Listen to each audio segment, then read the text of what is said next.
is hard. Yeah, wanna feel your arms around me. I need you more, need you here, more than I would like to admit. Let's forget about tomorrow. Yeah, should I hide away forever? Should I close my eyes and never again hold you tight, call you mine, think about you every time I remember that it's over. Yeah. Make sure na i-share nyo sa kanila itong video kasi meron kaming advice na malupit. I think about you a lot. It's almost like I can't stop. Stop, yeah. You never lose an argument, so I've been trying hard to pretend that I'm okay. It's just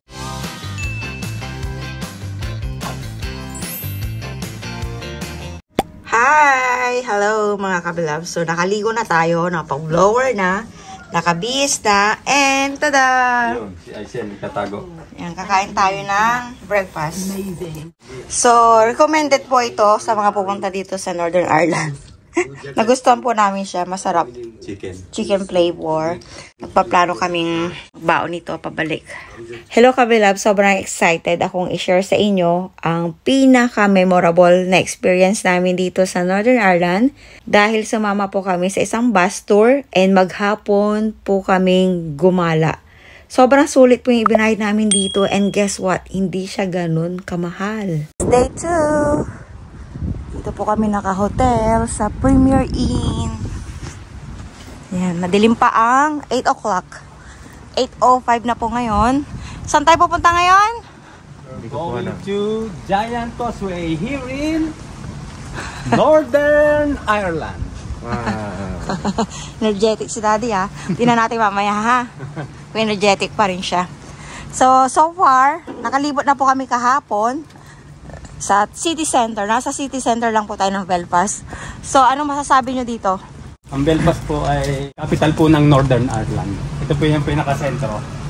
So, ano yung na-realize nyo dito? Na difference? Tahimik. Tingin ko parang tahimik dito. Yung structure po dito ay iba-iba. Ibang-iba pagdating sa England. Sa England kasi, pakita mo to. Sa England kasi, more on ang mga building ganito. Bricks. Pero dito iba-iba. Iba-iba. Brick, meron ulit. So, kung napanood nyo na po yung day 1 natin, makaka-relate po kayo sa sinasabi namin. Parang nasa Scotland din. Parang Scotland din. Hi, kabilab! Takbo kami. Okay, please listen mga kabilab sa mga may plano or may mga kakilala kayo na gustong pumunta dito sa Northern Ireland at sumama sa isang bus tour. Make sure na maaga po kayo aalis. Kailangan first come first serve kasi dito sa bus, kaya dapat agahan nyo. Na-miscalculate ko kasi yung oras and nahirapan ako sa paghahanap. Nahirapan kami sa paghahanap ng pick-up point, kaya kami ay hingal na. Pag hindi kayo dumating sa takdang oras, aalis na po ang bus, hindi na po kayo aantayin. Hello kabilab, so ito po yung aming first stop. Ayan, nasa castle po tayo. Pa-flash ko na lang sa screen kasi mahirap kasi yung pangalan. And ito yung aming tour bus. Ayan.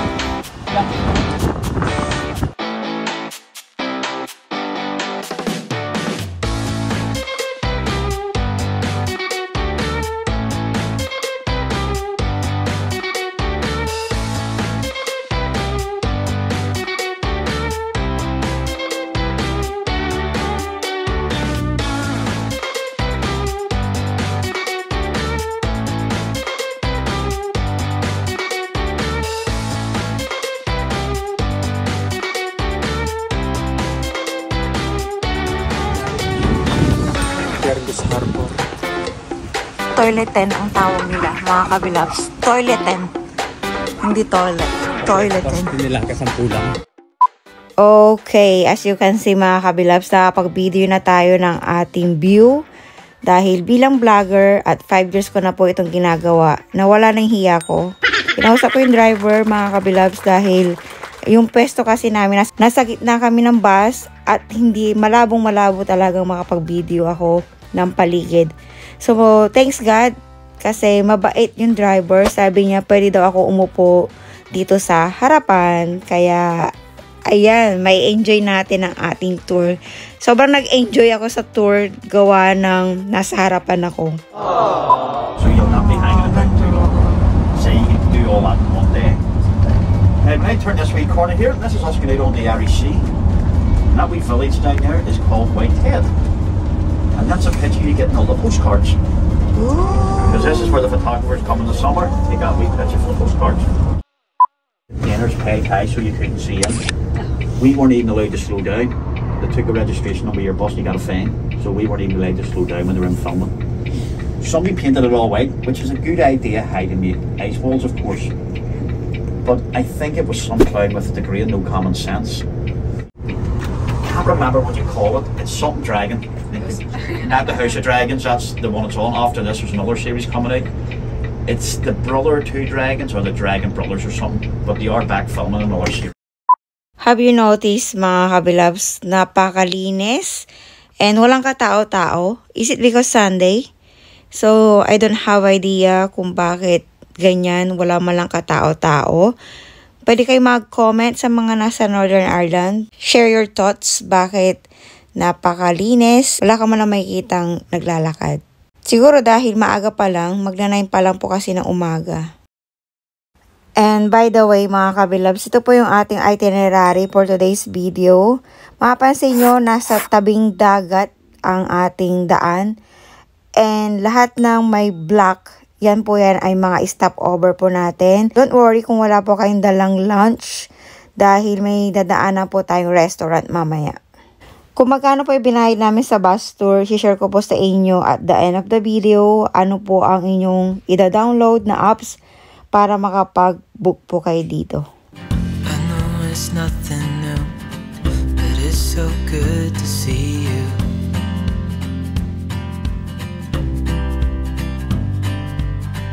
We do this every day, and I'm still so amazed by you.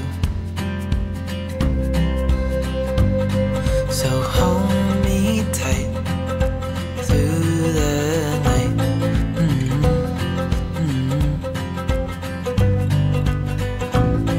It's just us two. Orange held up for 27 years. A lot of people think it was the Irish government and the British government. It actually wasn't. It was Bill Clinton who got the ball rolling. The man doesn't get enough recognition for it. When Bill Clinton became president of the United States, he didn't want to be remembered. Bill Clinton became president of the United States, and a few other things he got up to, he didn't want to be remembered for that there. So he wanted to leave a legacy. So he was sitting in the Oval Office one day, scratching his head, thought, that's it, I'm going to bring peace to North. Alexander McDowell, now the Earl of Antrim, he owned all the lands up here. This is the most hauntedest place in Northern Ireland. It was built in 1806 by Alexander McDowell. This wee middle room here, see the wee on the left hand side there, in there, remember that? Huh? Alexander always wanted a son. The wife kept giving him daughters. Unfortunately, he had enough of this and he locked her in that room for 3 months. She was in there for 3 months. Opened that window one night, threw herself out through it till her death.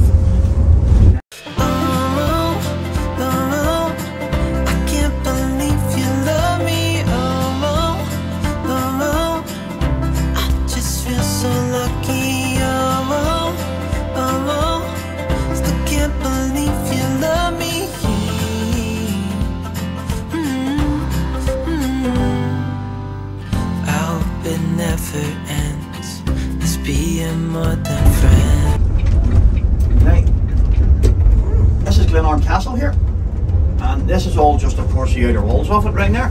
The castle's right in the middle. If you're any way into history, loads of history in there. Lovely gardens, as you can see, gardens, and loads of stuff has been filmed in there as well. It's been using a whole lot of films, Dungeons and Dragons, a few other ones. The castle's still in there, lovely gardens and trails. There's a good wee cafe in there as well, good wee gift shop. You can't get into the castle for a visit. It does need pre-booked. Simple reason is Lord Douglas still lives in. John's Vanity met up there, up the top, came down them steps, cut through the wee arch, turned left into the wee village, had a conversation. Londonderry Arms on the left-hand side there. Something was filmed here about 4 weeks ago for Netflix or Prime. I don't know what it was because it all is painted different colours. Over here in the wee harbour, you have Arya Star. That's where she came up out of the water. Please do not be trying to reenact that scene because I'm not coming in to get you. And you will hear me talking to myself here in a wee minute because I have to get the park this somewhere, and when I'm reversing sometimes I talk to myself.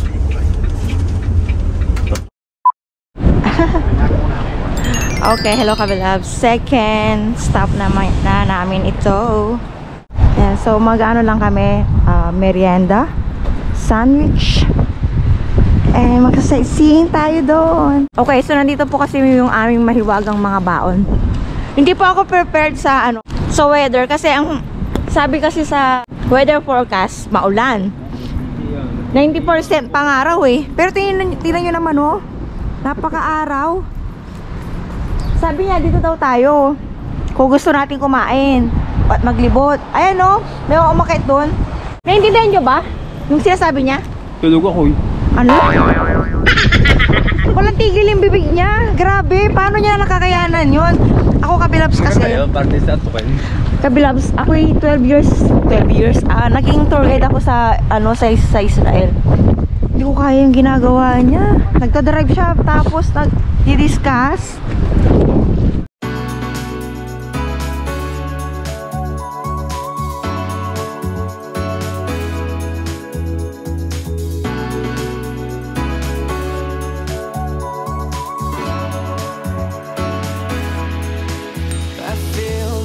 Late at night in the dark. At least when I'm not with you, it's like without you I just fall apart. And I don't know what I'm heading into, 'cause all of my emotions flow in a way that I just can't control. 'Cause I'm new to this, I don't know how to act. But I feel alive with you. Take it easy on my heart, otherwise I fall apart. I'm alive with you. Take it easy on my heart, otherwise I fall apart. Alive, alive,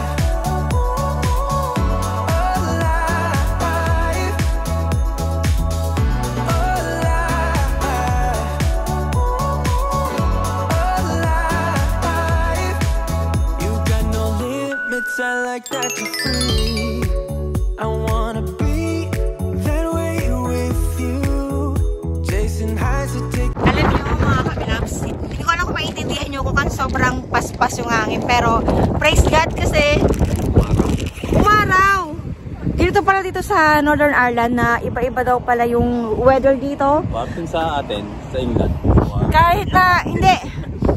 Yung weather kasi, weather forecast talaga ay 90% na ulan. Kaya ganito yung namin, get up namin. Kasi akala namin talaga ay basta kami, maulan, wet. Pero tingnan nyo naman oh.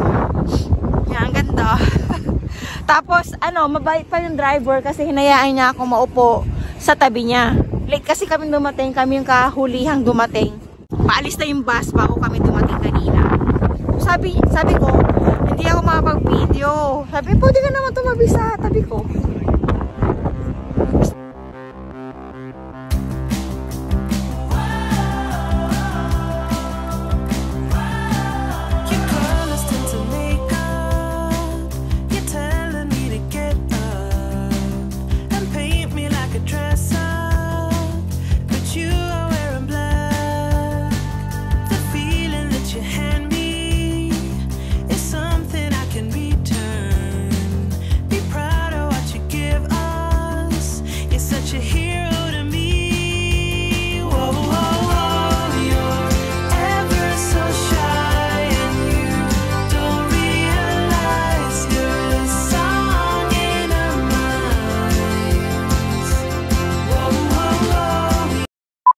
wee island out there, that is called Sheep Island. And the only reason it got called Sheep Island, they used to put sheep on it to stop people invading it or living on it.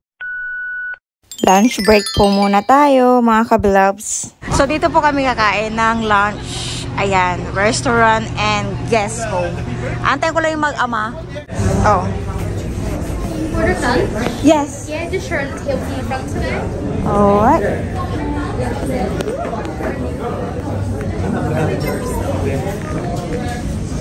Okay, so ito po yung lunch namin mga kabilabs. Yan. Ito naman kay Happy. Seafood chowder. Ito something, shepherd's pie. And, yan, walang kamatay burger kay Aizel. Hello kabilabs. Alam ko, isa sa mga kabilabs ko or isa sa mga kakilala ninyo, kakain dito or magja-Giant Causeway tour. So, make sure na i-share nyo sa kanila itong video kasi meron kaming advice na malupit. So, ang may advice namin pagka kukain kayo sa ganito, kung wala kayong baon ha, mag-burger na lang kayo.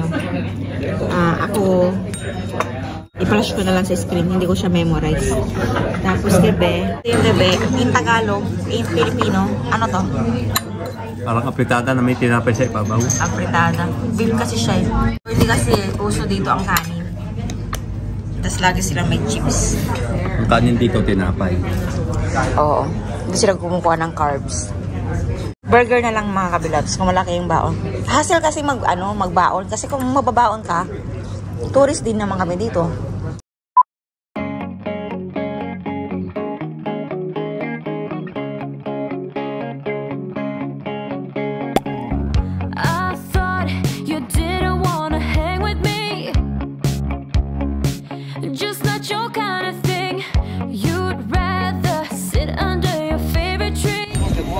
Okay, so nandito na tayo sa Giant Causeway.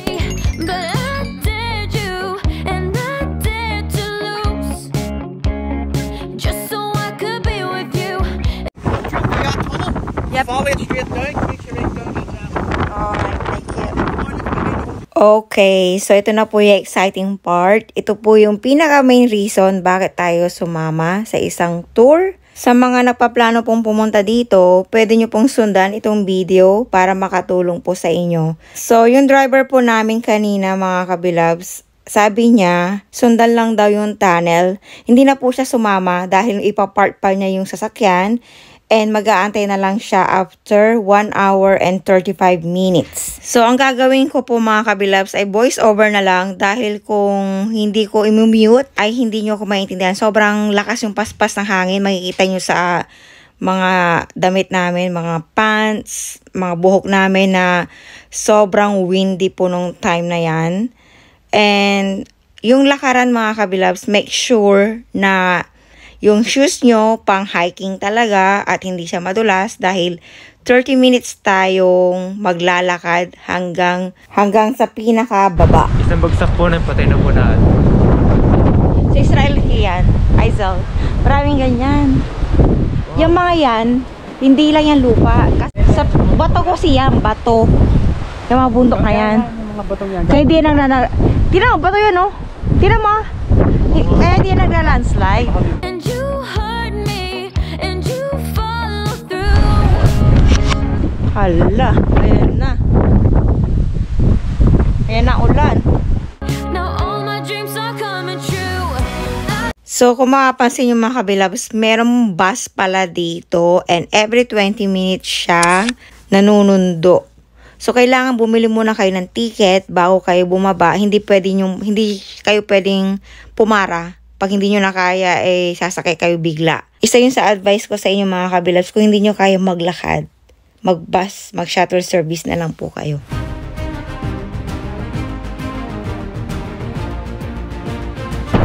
Basang-basa na po kami. Wala nyo lang.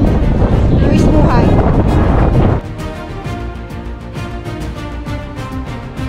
We're here, finally! Oh, may bata pa nga, oh. Susuko ba kami mga kabilabs? May bata pa?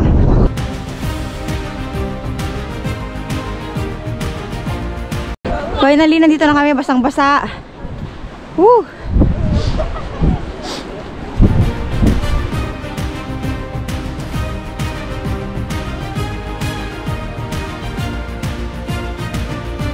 Yung mga nagtatago.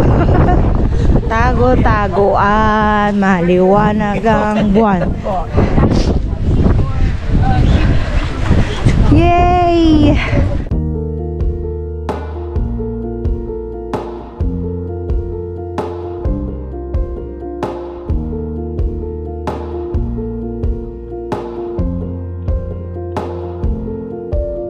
I hear the song you sing as you wake up my soul today.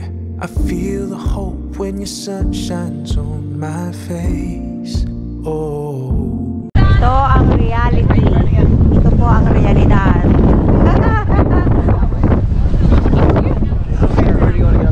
Okay, tara. Bababa tayo dyan. Oo. Pagka humangin na malakas, tumigil ka. I'll wake up with your grace while the moonlight's still fading away. I see your mercy. Yan! Just here, just here. Hindi depende sa ano? Oo. Malaya, depende sa malaya. Go further. Nasigawan man tayo mga kabilabs, sa akin okay lang yon kasi for our safety naman, bakit nila ginagawa yan. And pasalamat ako kasi meron talagang nag-a-assist dyan, hindi hinahayaan yung mga tourists. Kasi kung kami-kami lang, akit kami talaga dyan.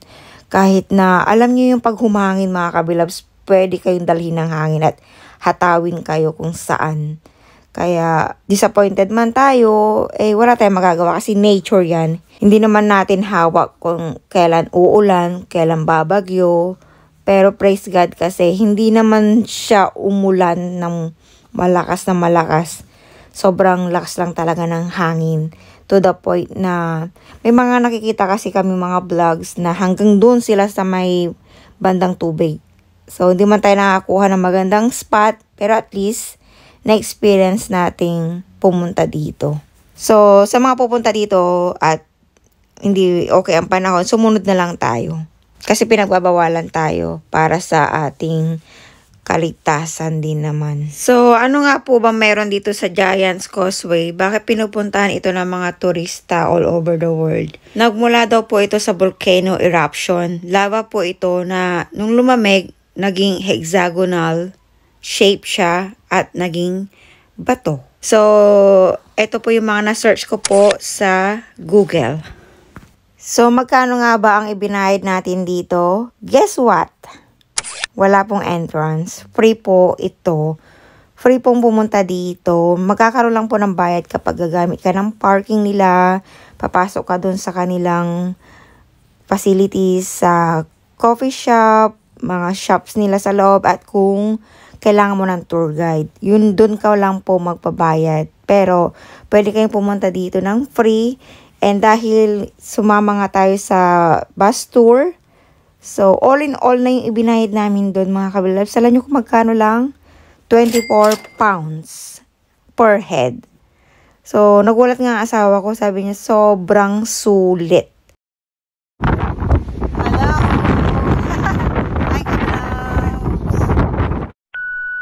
Okay, so kailangan na po natin bumalik sa taas dahil maglalakad ulit tayo ng 30 minutes. Mas mahirap ito kasi paakyat.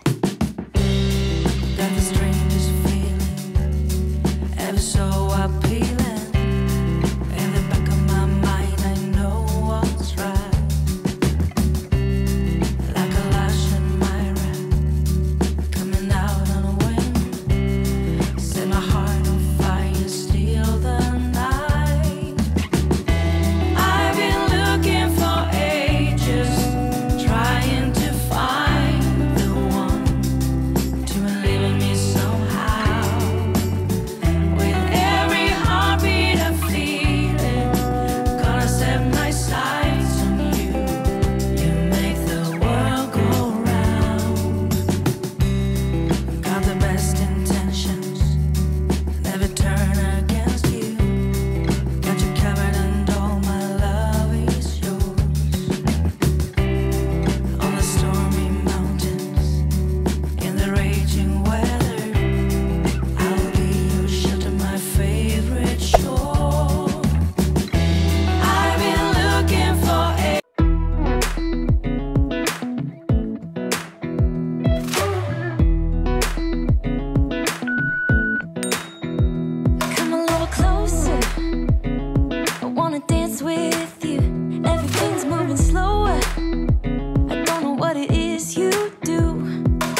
kiss you before the sun goes down. It's what you're doing, it's making me feel like I'm falling.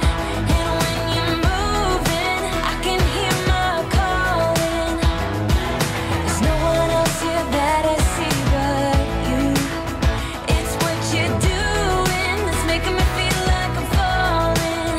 Yeah, I'm falling in love. Falling in love. You set my wheels in motion. I'm going crazy for you. I feel like the ocean.